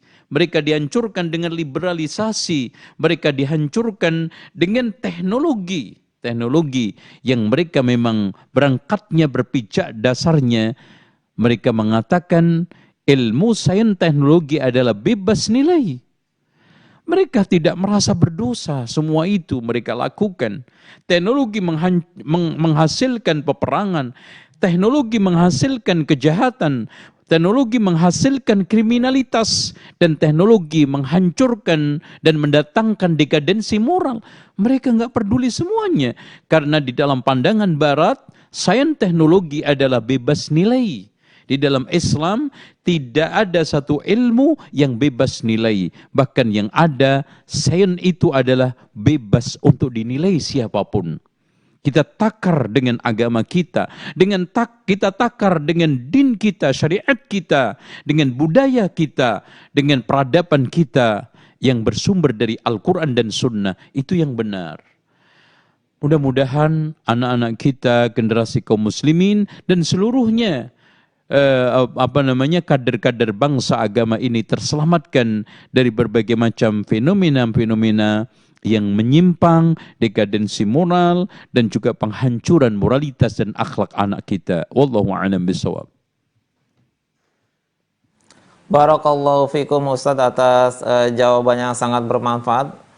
Demikian jawaban penanya melalui pesan singkat, mudah-mudahan dapat dipahami. Kami beri kesempatan kembali kepada seluruh pemirsa dan pendengar yang bertanya melalui via telepon di 0811 8033389 dan dimohon untuk mengecekkan volume TV atau radionya agar kami di studio dapat mendengar dengan jelas. Assalamualaikum. Assalamualaikum.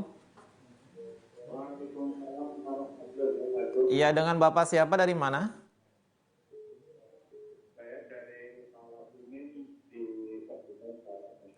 Iya, silakan Bapak pertanyaannya, Pak. Oh iya. Iya. Saya selalu sholat Tapi kalau sholat yang dibatasi, imamnya bacanya terlalu tepat ukuran standar orang umum. Kemudian kita selaku jamaah, apakah harus mengikuti imam bacanya lebih tepat atau saya harus baca sesampainya? Kalau berhenti mengikuti imam, kalau tidak itu terus tidak itu. Demikian, terima kasih. Assalamualaikum warahmatullahi wabarakatuh. Assalamualaikum warahmatullahi wabarakatuh. Nah, Ustaz. Taib. Perlu ditegaskan di sini bahwa imam itu kata Rasulullah, al-imamu dhaminun wal muadzinu mu'tamanun. Imam itu menanggung dan muadzin itu amanah. Amanah menjaga waktu sholat. Dari mulai tepatnya, tidak teledornya. Amanah di dalam memanggil manusia untuk datang ke masjid. Al-imam dhamin menanggung ya kekhusyuan sholat makmum, kesempurnaan sholat makmum, kesempurnaan sholat jamaah, dan bahkan yang tidak kalah pentingnya adalah keutuhan, tidak terjadi perpecahan di kalangan jamaah. Itu al-imamu dhamin.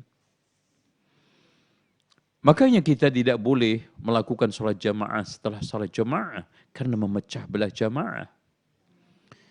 Imam tidak boleh kecuali bacaannya bagus karena membuat tidak khusyuk orang-orang belakangnya.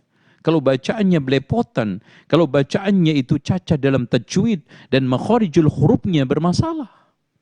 Makanya Rasulullah SAW menegaskan, فَلْيَأُمُّكُمْ أَقْرَأُكُمْ بِكِتَابِلَّهِ. Hendaknya yang menjadi imam di antara kalian adalah yang paling baik ini bacaannya.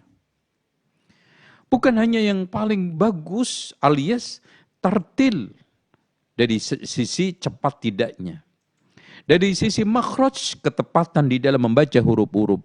Dari sisi tajwid, kebenaran di dalam merangkai kalimat-kalimat Al-Quran, huruf satu dengan huruf yang lainnya. Nah, kalau sekarang sudah terpenuhi itu semuanya, kemudian ternyata bacaannya kita itu terlewatkan atau kurang, maka itu menjadi tanggungan imam. Man kana lahu imamun fa qiraatul imam lahu qiraatun. Barang siapa yang punya imam, maka bacaan imam itu cukup menjadi bacaan dia. Kenapa kita tidak? Maka Bapak tidak dianjurkan untuk melanjutkan bacaan sampai tertinggal ruku bersama imam, nggak boleh itu. Kenapa? Karena li fawatil mahal, kalau kita lanjutkan kita akan terlewatkan untuk mengikuti imam dan tempat untuk membaca dinyatakan tidak ada. Oleh karena itu wajib mengikuti ruku imam. Dengan terlewatnya bacaan itu insya Allah gugur dan itu menjadi tanggung jawab bersama bacaan imam cukup. Nah, bagaimana dengan sekarang ini bacaan imam itu cepat? Sampai cepatnya itu kehilangan tartilnya, kehilangan makhrajnya, kehilangan ketepatan di dalam tajwidnya, maka Bapak harus pindah atau mencari masjid, mencari imam yang lebih bagus. Itu solusinya. Dan imam ini berdosa kalau melanjutkan terus menjadi imam. Karena Anda telah merusak sholat Anda. Karena kalau sekarang Anda tidak bisa membaca surat Al-Fatihah dengan baik, dan itu adalah rukun sholat, maka sama aja Anda tidak membaca Fatihah. Tolong diperhatikan itu. Kalau Anda tidak membaca Fatihah, berarti la sholata liman lam yaqra bi Fatihatil kitab. Kata Rasulullah, tidak ada sholat bagi orang yang tidak membaca Al-Fatihah. Dan orang yang membaca Al-Fatihah dengan cacatnya itu sampai al-jali, merusak makna, maka sama dengan dia tidak membaca Al-Fatihah, dan pada akhirnya sama aja dia kehilangan rukun yang paling inti, dan akhirnya solatnya rusak dan merusak solat makmum yang lainnya. Wallahu a'lam. Barakallahu fikum Ustaz atas jawabannya sangat bermanfaat. Demikian jawaban untuk Bapak yang bertanya melalui via telepon. Kami beri kesempatan kembali kembali kepada seluruh pemirsa dan pendengar yang bertanya melalui via telepon di 081180333389. Dimohon untuk mengecilkan volume TV dan radionya agar kami di studio dapat mendengar dengan jelas pertanyaan tersebut. Assalamualaikum. Assalamualaikum warahmatullahi wabarakatuh. Dengan Bapak atau Ibu dari mana? Dengan Ibu dari Pekanbaru Riau. Ya, silakan Ibu pertanyaannya. Ya, Assalamualaikum Ustaz. Ya, waalaikumsalam. Biasanya saya pernah mendengar dari salah seorang ulama tafsir di Indonesia gitu ya. Ya. Katanya orang yang sudah meninggal dunia itu bisa melihat keluarganya yang masih hidup gitu. Jadi kalau misalnya keluarganya bersedih atau berkelahi begitu, nanti keluarga yang sudah meninggal itu akan bersedih. Begitupun sebaliknya. Apakah itu memang betul Ustaz? Kemudian apakah biasanya kalau melihat orang yang berziarah itu mereka juga bilang Pak, Bu, alhamdulillah kami bisa jenguk Bapak Ibu, mudah-mudahan bahagia di sana. Nah, bagaimana Ustaz? Assalamualaikum warahmatullahi wabarakatuh. Waalaikumsalam warahmatullahi wabarakatuh. Jazakillah. Nah, Ustaz. Terima kasih kepada penanya Ibu ya.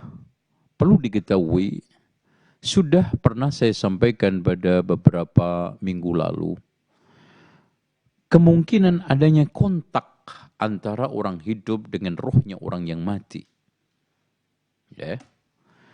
Tapi tidak kontaknya itu melihat mata.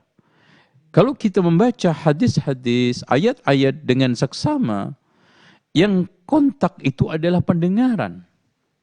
Maka kalau ada seorang yang menyimpulkan bahwa orang yang mati bisa kontak lewat penglihatannya, melihat suasana keluarganya, subhanallah, ini suatu hal yang berlebihan bagaimana?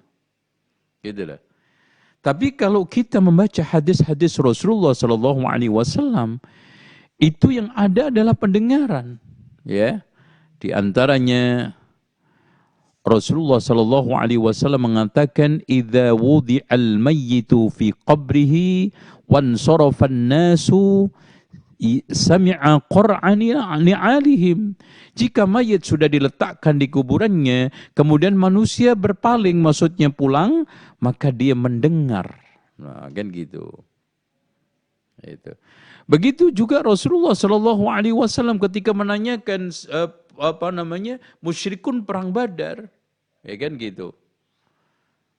Rasulullah SAW di sana, walakinnahum la yujibun, menjawab karena mendengar.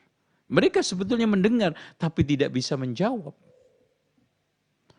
Begitu juga dalil bahwa yang berfungsi kontaknya itu adalah pendengaran.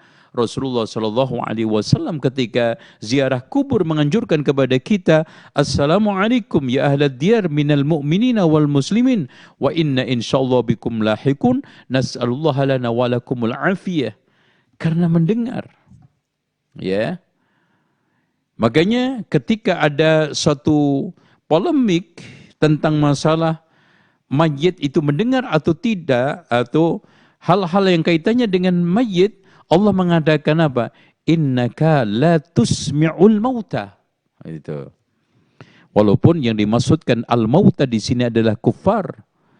Di mana kita tidak bisa memperdengarkan dalil-dalil kepada orang-orang kafir sehingga dia itu paham, menerima, beriman. Sebagaimana kita tidak bisa berkomunikasi, memperdengarkan orang-orang yang ada di kuburan itu, sehingga komunikasi itu saling bisa memahami, kontaknya itu saling kita bisa timbal balik. Sehingga paham dengan keinginan kita, kita juga paham dengan keinginan dia. Tidak. Itu kesamaannya. Jadi bukan di sini ayat itu konteksnya mengingkari mayit itu mendengar. Mendengar, tetapi tidak seperti mendengarnya orang hidup berkomunikasi dengan orang yang hidup. Bisa saling memahamkan, bisa saling timbal balik. Itu yang dimaksud ayat itu. Wallahu a'lam bishawab. Barakallahu fikum Ustaz atas jawaban yang sangat bermanfaat. Demikian jawaban untuk Umu dari Pekanbaru, mudah-mudahan dapat dipahami. Ya, kami beri kesempatan kembali kepada seluruh pemirsa dan pendengar yang ingin bertanya melalui via telepon. Silakan di 0811-80333389. Assalamualaikum. Assalamualaikum. Ya, dengan Ibu siapa dari mana? Dengan Ibu? Kiki. Iya. Ya, silakan Mbak Kiki, silakan. Ya, Mbak Kiki. Ya. Silakan pertanyaannya. Ya. Di luar tema boleh Ustaz? Oh, boleh, karena udah gadung keluar pulsa ini. Silakan. Ya, boleh Ibu, silakan Ibu Kiki. Boleh. Ya. Terima kasih Ustaz. Ya. Jadi saya punya saudara. Ya. Saudara saya ini suami istri dan dia itu udah lama menanti kandungan gitu kan Ustaz ya. Ya. Terus ada keluarga yang nggak mampu dan dia bersedia lagi hamil kan istrinya. Terus bersedia untuk pas lagi nanti lahiran anaknya mau dikasih ke saudara saya itu sekarang. Iya, pertanyaannya? Pertanyaannya Ibu? Nah itu untuk misalnya anaknya cewek atau anaknya cowok itu kalau misalnya sama orang tua angkatnya orang tua asli itu mahrum atau bagaimana nih Ustaz kalau misalnya Oke, Iya. dimahramkan gitu Ustaz. Iya. Terima kasih. Ya. Terima kasih. Ini pertanyaan di luar tema tapi cukup menarik untuk ditanggapi bahwa adopsi anak atau mengambil anak, mengasuh anak itu di dalam Islam haram menghilangkan nasab. Haram di dalam Islam melenyapkan jati diri orang tua. Bahkan itu termasuk dosa besar.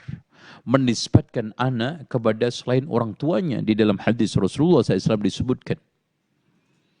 Oleh karena itu, barang siapa yang mengadopsi anak, mengambil anak orang lain, mengasuh anak orang lain, maka harus ada satu prolog yang jelas, gamblang, akan kesepakatan hanya sekedar membesarkan dan nasab tetap kepada orang tuanya dan tidak boleh diaktekan atas nama pengasuhnya, pengadopnya. Dan anak juga harus dipahamkan pelan-pelan tentang sebenarnya orang tuanya itu siapa. Nah, pertanyaan juga yang signifikan dan cukup bagus untuk ditanggapin, bagaimana apakah anak itu punya hubungan mahram dengan pengasuhnya? Tayyib. Kalau sekarang ini pengasuhnya memang punya hubungan nasab, oke, nggak usah kita permasalahkan. Punya hubungan mahram tidak usah kita permasalahkan. Nah, bagaimana kalau yang mengasuh itu tidak punya hubungan mahram, maka solusinya adalah disusuin oleh istrinya. Ya, nanti akan menjadi saudara sesusuan, menjadi ibu sesusuan, sehingga ibu pengangkatnya ini nanti yang nyusuin boleh untuk membuka auratnya terlihat, boleh menjadi safar bersama dia karena dia anak sesusuan. Nanti dengan anak-anaknya menjadi saudara sesusuan dan tidak boleh saling kawin, menikah. Karena dia mahram dari sesusuan. Dan ini tolong diperhatikan kepada siapapun yang menyusui anak orang lain. Ya, perhatikan. Anak yang Anda susuin itu akan menjadi anak Anda. Seperti anak Anda persusuan. Kemudian menjadi mahram anak Anda sepersusuan. Oleh karena itu, solusi untuk supaya menjadi mahram tidak bermasalah nanti kalau sudah dewasa keluar masuk, kalau perempuan dengan bapaknya, kalau laki-laki dengan ibunya ini tidak bermasalah karena bapaknya ya yang ini adalah termasuk bapak sepersusuan dan ini juga diharamkan untuk menikahi anak persusuan ini ya. Wallahu a'lam bishawab. Itu solusinya. Demikian, ada yang lain? Barakallahu fikum Ustaz atas jawaban yang sangat bermanfaat. Demikian jawaban kepada Ibu Kiki, mudah-mudahan dapat dipahami. Ya, kita buka kembali pertanyaan melalui via telepon. Assalamualaikum. Assalamualaikum Ustaz. Ya, dengan Waalaikumsalam warahmatullahi wabarakatuh. Dengan Bapak siapa dari mana? Dari Malangin Jambi Ustaz. Ya. Silakan Bapak pertanyaannya. Assalamualaikum Ustaz. Ya, waalaikumsalam warahmatullahi wabarakatuh. Gimana Pak? Saya ingin bertanya, Ustaz. Ya, silakan. Ya. Saya bersolat bermakmum di masjid. Ya, Imamnya itu giginya sudah habis, Ustaz. giginya sudah habis. Ya. Ya, terus? Jadi dia baca Fatihah kalau saya simak. Ya. Itu tidak fase, Ustaz. Ya. Nah, ini burung kakak tua nih ya. Ya. Berarti Ar-Rahman dia baca Ar-Rahman. Ya. Nah. Jadi apakah gitu apakah salah gitu apa betul itu, Ustaz? Ya, baik. Iya, terima Sudah kasih. cukup ya? Kang Imam betul, Ustaz. Oke. Iya. Cukup? Terima kasih, Ustaz. Ya, terima kasih Ya, Bapak. salam. Terima kasih atas pertanyaan. Nah, Ustaz. Ini juga termasuk di antara sekian permasalahan ya. Ini adalah burung kakak tua, kakek sudah tua, giginya tinggal 2. Dan pasti kalau membaca Al-Fatihah, ya tertatih-tatih dan kurang sempurna. Oleh karena itu, saya anjurkan, tahu dirilah. Karena di sini problem manusia, di dalam berbagai macam penyimpangan itu memang sumbernya ada 2 cuma, nggak ada 3. Dirinya nggak tahu atau nggak tahu diri. Yang menjadi problem utama itu banyak orang yang nggak tahu diri. Sehingga sulit diajari, sulit diberitahu. Dan yang menjadi permasalahan, dia itu sebetulnya mendatangkan berbagai macam permasalahan di tengah jamaah. Juga nggak tahu. Kalau dirinya nggak tahu tinggal diajari, dingertikan, dipahamkan. Yang menjadi permasalahan kalau nggak tahu diri. Nggak tahu diri, bahwa di sana ada makharijul huruf yang sangat terkait dengan gigi, ya kan gitu ya. Ya, makharijul huruf ya, dzal. Seorang tidak akan bisa mengucapkan dengan baik dzal kalau tidak punya gigi atas. Ya. Ta juga begitu, ta tidak akan bisa sempurna kalau gigi atasnya itu hilang, ya. Shin, qaf, kaf. Nah, ini semuanya kalau mengucapkan kaf itu pasti merobos itu, ya. Ya, kaf itu pasti akan lewat. Dengan demikian, ketika makharijul huruf itu diucapkan, huruf-huruf yang terkait dengan gigi, huruf-huruf yang kait dengan bibir yang lengkap dengan giginya itu pasti bermasalah. Oleh karena itu saya anjurkan untuk tidak menjadi imam. Nah, bagaimana kalau memang begitu bagi orang yang membaca untuk dirinya sendiri? Apa juga berdosa? Apa bermasalah? Nah, di sini saya jawab, kalau membaca untuk dirinya sendiri, malah Allah kasih pahala. Di mana Rasulullah SAW mengatakan, man qara'al Qur'an wa yatata'ta'u fihi wa huwa syakun 'alaihi falahu ajran. Barang siapa yang membaca Al-Qur'an tertatih-tatih, terpatah-patah, kesulitan karena ada suatu aral dan keberatan membacanya, maka dia mendapatkan 2 pahala. Karena Allah tidak menuntut kecuali yang ada. La yukallifullahu nafsan illa wus'aha. Tapi ini bacaan untuk suatu prosesi, untuk orang lain, untuk suatu yang membutuhkan syarat kelengkapan, maka hukumnya berbeda. Oleh karena itu membaca Al-Quran untuk sholatul jamaah, yang untuk para makmum itu berbeda membaca Al-Quran untuk dirinya sendiri, yang memang tuntutan Allah dan Rasulnya kepada dia sebatas kemampuan yang ada itu. La yukallifullahu nafsan illa wus'aha. Berdasarkan hadis Rasulullah, dia malah mendapatkan 2 pahala. Wallahu a'lam bishawab. Barakallahu fikum Ustaz atas jawaban yang sangat bermanfaat. Demikian kepada Bapak penanya yang berasal dari Jambi, mudah-mudahan dapat dipahami. Barakallahu fik. Ya. Kita beri kesempatan kembali yang bertanya melalui pesan singkat. Assalamualaikum warahmatullahi wabarakatuh. Waalaikumsalam warahmatullahi wabarakatuh. Ustaz, bagaimana kiat-kiat mendidik anak laki-laki yang mulai balik? Nah, Ustaz. Kiat-kiat mendidik anak ketika balik itu sebetulnya pendidikan ini tidak bisa gradual, tidak bisa gedadakan, ya. Sebetulnya pendidikan itu harus kita tanamkan sejak umur usia dini. Bahkan itu adalah golden age. Kalau umur usia dini 0 sampai 4 itu kita tekankan kasih sayang. Kemudian jangan ditekankan pada pemikiran-pemikiran abstrak. Ketika kita menanamkan tauhid, diawali dengan talaffuz dulu, melafadzkan la ilaha illallah. Nah, pada usia berikutnya kita sudah mulai kenalkan Allah lewat sesuatu yang real. Karena anak itu tidak bisa berpikir abstrak. Yang ada adalah dilihat, dicerna. Makanya di sini kalau ditanya Allah, maka hakikat daripada ketuhanan jangan masuk dulu. Tetapi athar. Allah menciptakan kita, nih ciptaannya.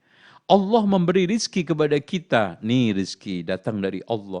Allah mengatur alam semesta. Dan Allah mematikan, menghidupkan.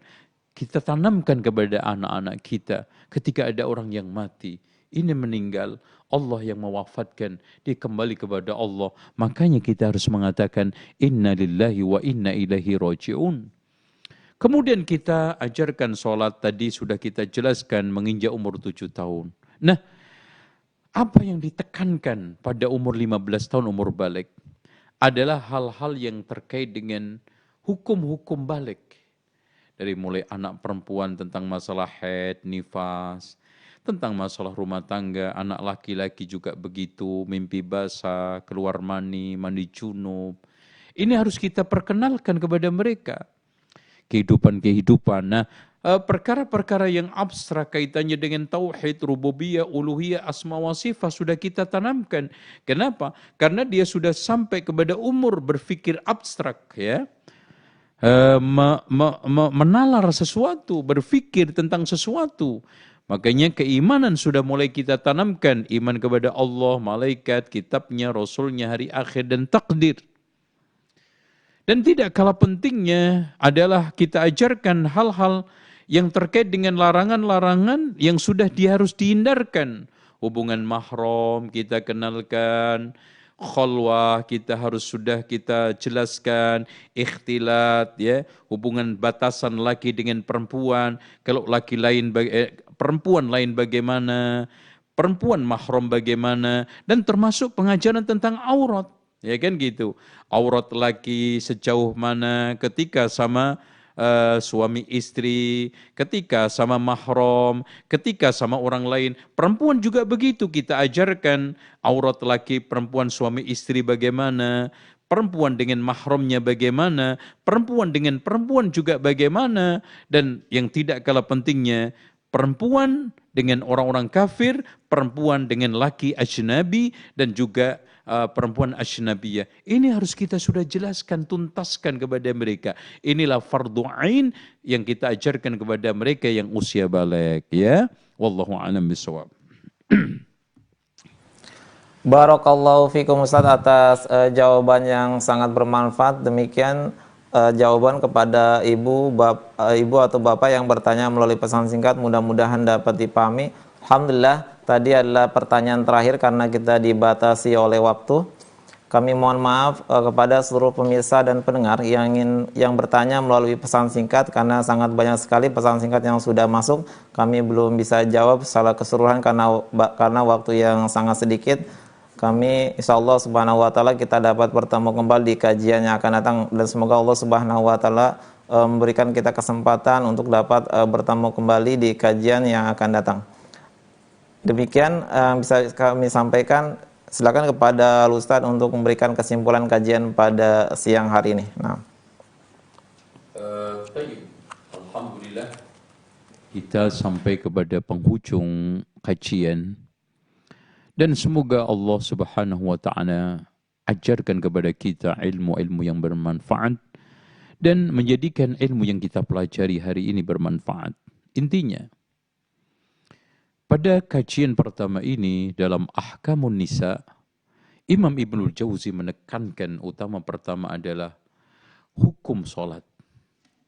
Dan bagaimana peran orang tua, terutama ibunda, di dalam masalah memerintahkan anaknya, ya, mendidik anaknya, mengajarkan anaknya sholat. Dan sholat merupakan satu tiang pondasi yang pertama utama harus kita ajarkan dalam ilmu-ilmu fardu kifayah yang sifatnya praktek. Ya, adapun keyakinan tetap menjadi awal pertama utama la ilaha illallah. Dari lafadznya, maknanya, dan konsekuensinya. Itu 7 tahun sudah kita laksanakan. Dan kita pukul kalau dia tidak sholat umur 10 tahun. Dan harus kita pisahkan di dalam tempat tidur. Karena supaya tidak terjadi sesuatu yang kita tidak inginkan. Dan perintah sholat ini hukumnya adalah wajib. Kewajiban ayah dan ibu. Kita perintahkan kepada anak laki dan perempuan. Dan perintah itu juga harus kita sandingkan dengan ajaran-ajaran agama yang lainnya, termasuk perintah sholat jamaah, termasuk juga masalah kaitannya dengan puasa, zakat, zakat, haji, dan juga kewajiban-kewajiban agama yang lainnya. Bahkan tugas agama, syariat agama sudah mulai kita tanamkan kepada anak-anak kita. Anak-anak kita juga ketika umur 7 tahun sudah harus kita perkenalkan hal-hal yang diharamkan oleh agama. Haramnya zina, haramnya homoseksual, haramnya lesbi, haramnya khamr, haramnya ikhtilat, pacaran dan bergaul bebas, apalagi khalwah. Ya, haramnya ghibah, namimah. Ya, dengan demikian anak kita akan tumbuh besar di atas syariat, tumbuh besar di atas ridha Allah Subhanahu wa taala, dan kita sebagai orang tua telah sempurna menunaikan firman Allah, ya ayyuhalladzina amanu qu anfusakum wa ahlikum nara. Dan akhirnya kata Ibnu Umar, addib ibnaka fa anta mas'ulun an. Didiklah anakmu dengan baik, kamu bertanggung jawab dengan mereka. Ma'allam tahu, selagi kau mengajarkan kepada mereka pengajaran yang baik. Wa anakmu mas'ulun an birrik. Dia bertanggung jawab terhadap berbaktinya kepadamu, birrul walidain, dan ketaatan kepadamu. Demikian kita akhiri dengan kafaratul majlis. Subhanakallahumma wa bihamdika asyhadu an la ilaha illa anta astaghfiruka wa atubu ilaik. Wa sallallahu ala Muhammadin wa ala ali Muhammad walhamdulillahi rabbil alamin. Wassalamu alaikum warahmatullahi wabarakatuh.